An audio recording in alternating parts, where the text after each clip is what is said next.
He's the man, he's the myth, he's the legend, he's the scientist with all the answers and all the questions. It's time for another episode of Alex's Science Corner.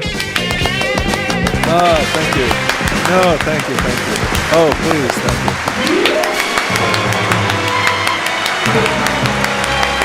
Thank you to that one person next to the mic. Half of our studio audience is missing today. All right, what's going on in the wide world of science, my friend? I know that. I might be able to finish an article. Do you want me to make up for the slack?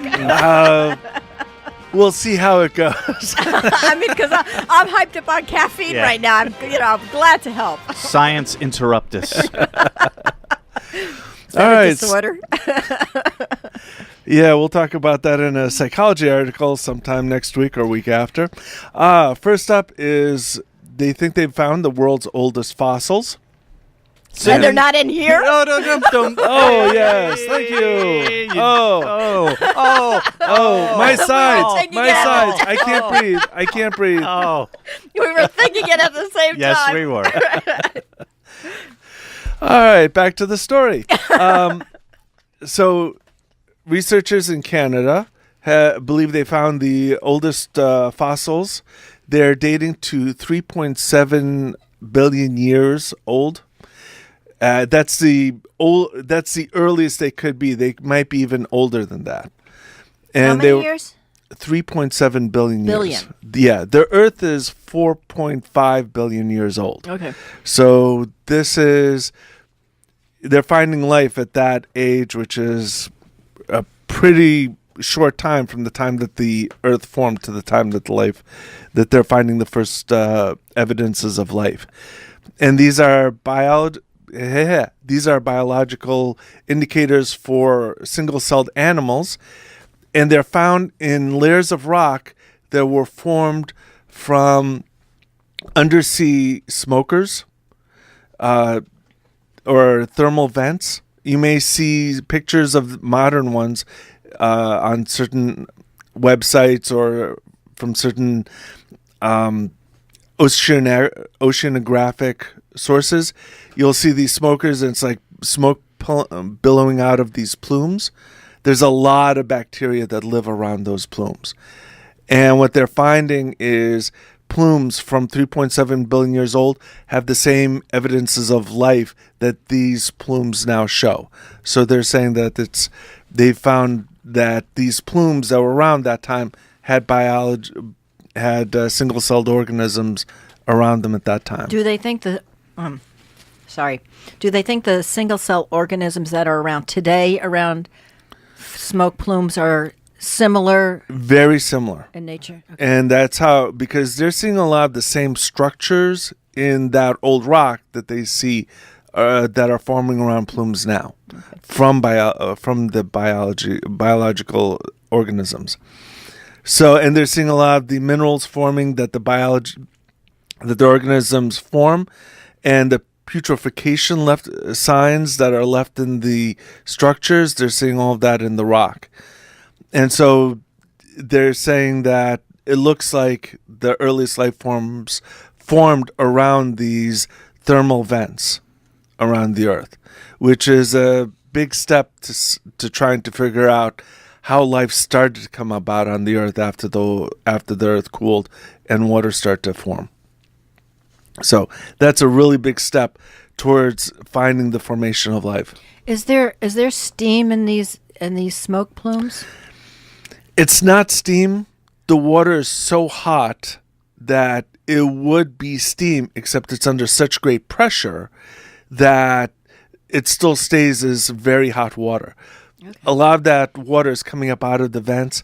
It's superheated, and there's a lot of minerals mixed into the water, and that's where these organisms get their food, is from the energy of the plumes and from the minerals that come out of the plume. Okay. And normally this would be the point that we would get interrupted by Darnell to end that particular story, and we'd start the next story. Boy, you kind of miss these moments. It's kind of throwing you off. I know. Yeah, your rhythm is, Yeah, it's weird. It's not that you have much rhythm to begin just with. Go with it. cut to the quick. Well, I figured, Darnell's not here. But he'd make some sort of sexual innuendo joke at that point. We miss you, Darnell. Yeah. He's in Florida, right? Yes, he's enjoying the warm weather. Yes. Missing out on all the snow. So the next story is going to be related to anybody who's watched The Martian. Researchers at the Great International Potato Center, and there actually is one, in Peru. Oh, it's in Peru, not in Ireland? No, said, please direct all calls to Bobby. To Bobby for your stereotyping. Thank you. Yes. So the International Potato Center, they're working with the Ames Research Center from NASA, and they've been growing potatoes in a Mars analog environment. It's not just the soil conditions, but this is really important. They've been also growing the potatoes in the atmospheric pressure and chemical composition of the atmosphere. That's fascinating. Now, one thing they haven't tested is temperature, because at a certain point, the plants are just going to freeze to death. So, but the fact that they're able to grow potatoes in soil that is very similar to Martian soil. Have we gotten samples back of Martian soil? No, nothing. We haven't had anything coming back per se. We have found meteorites on Earth that came from Mars, but it's not the same thing. We have tested Martian soil using the various rovers that we have out there. They've tested the Martian soil. So that's how they know what the makeup is, right. The chemical makeup of the soil. Right. Because I was wondering if there's something on the Martian soil that a chemical that we don't have down here on Earth that would exist there. Not so much. It's going to be a little saltier. The ground is going to be saltier than most of the ground on Earth, and there's going to be different concentrations of it. But as far as we can tell, they haven't found anything that they haven't seen on Earth. Okay. Right. There are certain types of chemicals that are a little more concentrated, especially right now where they're testing with the Curiosity rover. They're testing in lake beds, dried lake beds. And so in the dried lake beds, there are going to be more concentrations of chemicals that will leach out of water. And because all this stuff dried out, there's a greater concentration of these water-related chemicals in this area, which is why they know that there's a lot of water there. Okay. But back to the potatoes. So they're testing the potatoes. They find that the potatoes will grow. They will grow under the low-pressure environment. They'll grow in the soil. As long as we pump in nutrients into the soil, they will grow. The only thing now that they're trying to figure out is how cold that the potatoes can grow in, or how cold it can be for the potatoes to grow. Just a quick question, and I know we asked this when the movie came out. How long does it take to fly? Like, if we sent a man to Mars, how many years would that take? It's either 6 months or 18 months. Yeah. Okay. So it's not that really. Well, it's too. Yeah, that's a travel time. Right. The next part of that is you got to spend a lot of time on Mars, because it's either 6 months or 18 months coming back. So it's 3 years travel time plus the time that to get the orbits right for them to make those travel times. They might be able to cut it depending on when you do it, but then you got to have a faster burning rocket, and you got to make the rocket larger so that it can speed up and slow down again faster. And I keep forgetting, you've got to, what's going to affect how long it's going to take is where we are in relationship to Mars is in their orbit around Earth. Right, and there's certain points in the orbits that you have to do it in, because otherwise it's really, really tough. It's going to be a lot longer to try and get them to match orbits. Silly question. Mm-hmm. Think they would if you go on that trip, do you think they would take your appendix out beforehand just so you don't run into that problem? NASA tries not to do any procedures ahead of time.